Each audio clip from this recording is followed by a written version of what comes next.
do I bring to the table? Yes. I think just the face to the entire endeavor that these guys are, Okay. set upon. Yeah. That's the value addition I would imagine. There's no other expertise involved.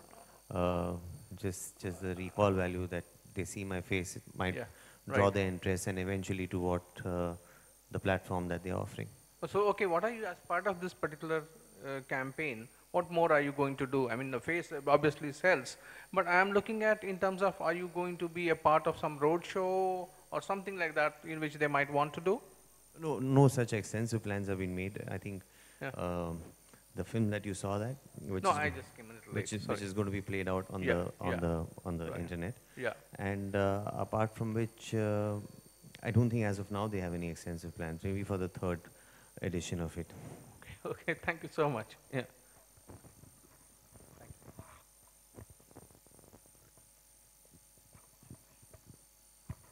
Hello.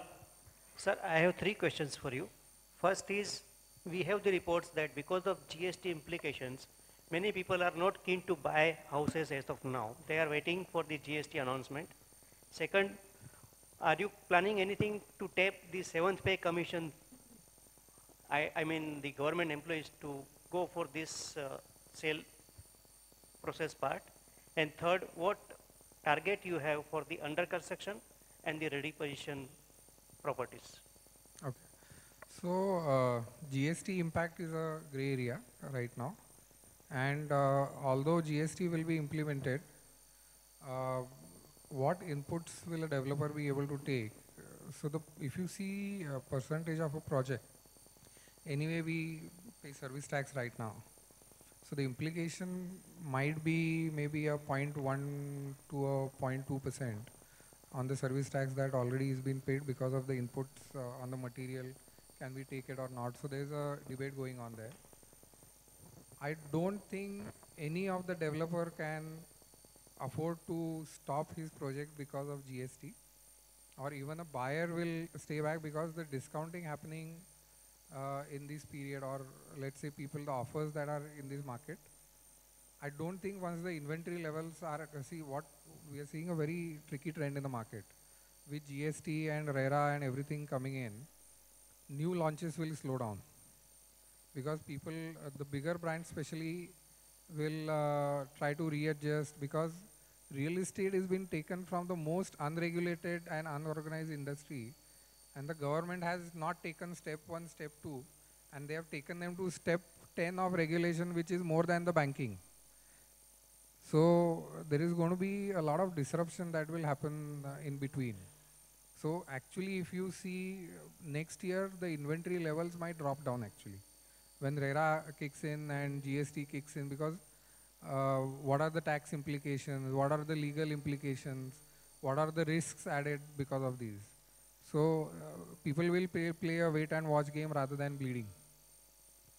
So these things happening, I think buyers must take this into consideration, and they're probably aware of it. Because as I said, even if they go into market to find ready possession today, there's hardly anything available. And the offers like a pre-EMI and all these things are so good that the savings are good enough there to overlook the GST impact. Fiasco where MS Dhoni was a brand ambassador, and then, the people sort of insisted that because, there were some problems with the projects and possession and delivery didn't happen, and they requested him, and he stepped down as a brand ambassador. So I know Amora, obviously they're not developers, this is a completely different concept, but, as somebody who's relatively new into real estate endorsements, did you have any concerns? Because there have been issues with celebrity endorsements in the sector in the past. So when you decided to be the face of IRFS, did you have any concerns of that nature, or were you completely on board with it? See, across the board, all kinds of endorsements that I undertake, legally I'm not bound by in which I'm answerable for any product that I endorse.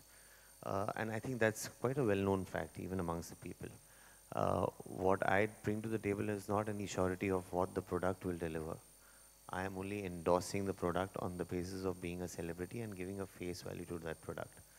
Morally, if I am endorsing a product and I feel responsible for it, and I feel that I should step down as a brand ambassador or do a little more in whichever way I can to safeguard the interests of the people, then I possibly would. But thankfully, such a situation has not come up so far. And yeah, that's where I stand. My next question is for the Amora team. So, I mean, we've been talking about, the whole home buying. The campaign says Ruka to Gaya. So have you ever had a Ruka to Gaya moment in your life where you just couldn't take a decision and the opportunity got lost? And how relevant Ruka to Gaya is? It's a lighter question. All the time, no? Yeah. Ab Ruka to Gaya is relevant every now and then, yeah. You may have so many situations, opportunities which you might have felt that had I acted upon at that point of time, it would have worked out for the better. And sometimes not. So, but yeah, all the time. Yeah, my question, hello, yeah. I want to know like how you safeguard your customers when it comes to dispute with the builder developers. So I would like to say, we are never going to do it based on a technology platform. We are an enabler to connect people to bring down the cost.